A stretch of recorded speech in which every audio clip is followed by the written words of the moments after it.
Did Kurt Cobain lift, or at least was heavily inspired by some extreme metal bands from the past? Hey everyone, Mike here with Extreme Metal Magazine. And in case we haven't met, my name is Mike. I've listened to extreme metal, thrash metal, death metal, grindcore, all of it for the last 20 years.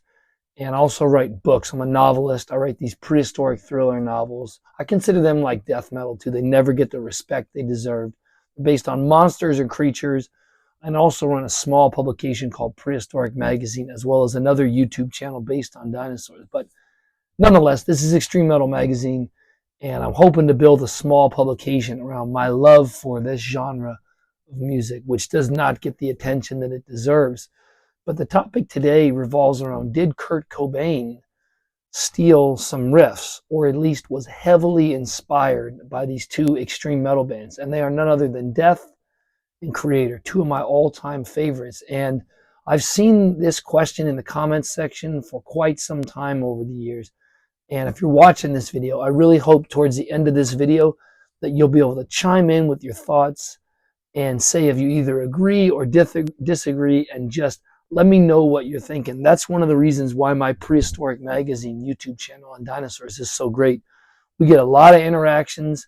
I'll link that if you want to watch that, if for some reason you're interested in that type of stuff. But we get a lot of interactions, and the comments section are what really makes that channel great. So I'm hoping to make Extreme Metal Magazine great, and I really need you to chime in with your thoughts down in the comment section. But nonetheless, to the topic today, was Kurt Cobain heavily inspired by Death and Kreator on several of his songs? Now, if we're looking at the earlier part of Nirvana, I think a lot of people don't realize how heavy they in fact were. Now, they weren't death metal heavy or even Metallica or Slayer heavy, but they were pretty heavy for what we know them to be with Smells Like Teen Spirit. I just want to put it out there that even though Smells Like Teen Spirit is not really a metal song, you know, it's obviously grunge. It's not what I would consider metal, thrash metal, death metal, stuff like that.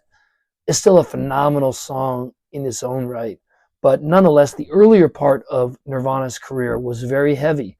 And there is a song from 1987 called Anorexorcist that seems very eerily similar to the demo by Death in 1984, and off that Legion of Doom song.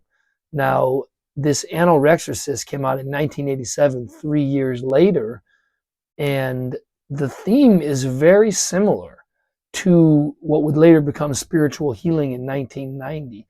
So again, I'm curious to see if we think that Kurt Cobain drew inspiration from this early Death by Metal demo by Death from 1984. And again, the song I'm talking about, Anorexorcist, came out in 1987. Now, I was born in 1982, full disclosure, so I did not partake in the 1980s metal scene, but I really wish I could have. I really wish I could build a time machine and go back.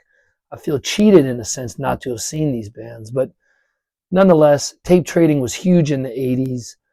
And if you think about it, when Death released this demo in 84, by the time Kurt Cobain was releasing this song in 1987, that's 3 years. Maybe it took a while for the tape trading to filter from Florida all the way to Seattle. Remember, this is in the 80s where there's no internet. So the world is a lot bigger place. Now picture South America in the mid 80s with Sepultura. That'll be another video. That's another issue entirely. But pretty fascinating, this idea of tape trading. And this took about 3 years possibly for Kurt to hear this and be inspired by Death. Now the big one today is Smells Like Teen Spirit. We all know it. Unless you've been living under a rock, you've heard Smells Like Teen Spirit. And it is a phenomenal song. And we all know that opening riff. Dun dun dun dun, bum bum bum bum bum bum. We all know that riff. We've heard it. We've experienced it. Even if you don't really a fan of that, you've heard it. And you know, I first became aware of this, not exactly certain when, maybe about 14, 15 years ago when I really started getting into YouTube. And I started reading in the comments section that people thought that Kurt Cobain was inspired by Kreator's Terrible Certainty from 1987. And again, if we think about it, again, here's that 3 or 4 year gap. Just like in 84 when Death by Metal came out by Death, and 1987, that's 3 years later with Anorexorcist, and here we are again with Smells Like Teen Spirit in 91. comparing it to Terrible Certainty by Kreator from 1987. So again, is this an issue of it taking about 3-4 years before someone like Kurt Cobain to hear about it? But when you really listen to Terrible Certainty, first of all, Terrible Certainty is a phenomenal song. I love it. It's one of my favorite thrash metal songs of all time. Does not get enough respect, even in the Kreator discography. Phenomenal album in its own right. But do we think that that riff inspired Smells Like Teen Spirit? Now, obviously, the rest of Terrible Certainty song has nothing to do with Smells Like Teen Spirit. They're not even remotely close. Smells Like Teen Spirit slows down. Terrible Certainty speeds up. But that opening riff in Terrible Certainty and Smells Like Teen Spirit certainly seems to me like there's quite a bit of similarity. And I'm really curious what you all have to think. Now, Kurt Cobain appeared to be a metal fan. There's a lot of articles written, well, not a lot, but there is some stuff on the internet written about how Kurt Cobain was a big Metallica fan, and he loved Ride the Lightning, and he loved Whiplash. And there's even an article or kind of a part on the internet where it talks about Kurt from Metallica having Kurt Cobain in the audience, and Kurt Cobain is just cheering for them to play Whiplash. He loved that song, apparently. And he also liked Ride the Lightning. So we know he was probably a metal fan. And, you know, again, those earlier Nirvana albums were very heavy, probably heavily inspired by that 1980s metal. Metal in the 80s was extremely aggressive. It was raw. It was brutal. It was brand new. And who knows, they possibly were drawing from that. So again, I'm really curious what you all have to see on this, what you all have to think on this. You know, this idea that Kurt Cobain potentially borrowed from Death, and most importantly, potentially borrowed from Kreator. Because Smells Like Teen Spirit is one of the most famous songs of all time.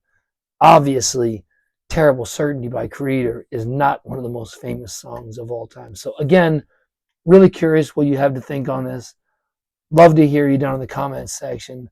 My goal for this channel is to build it into something great. Talk about extreme metal. I need you all, though, down in the comments section.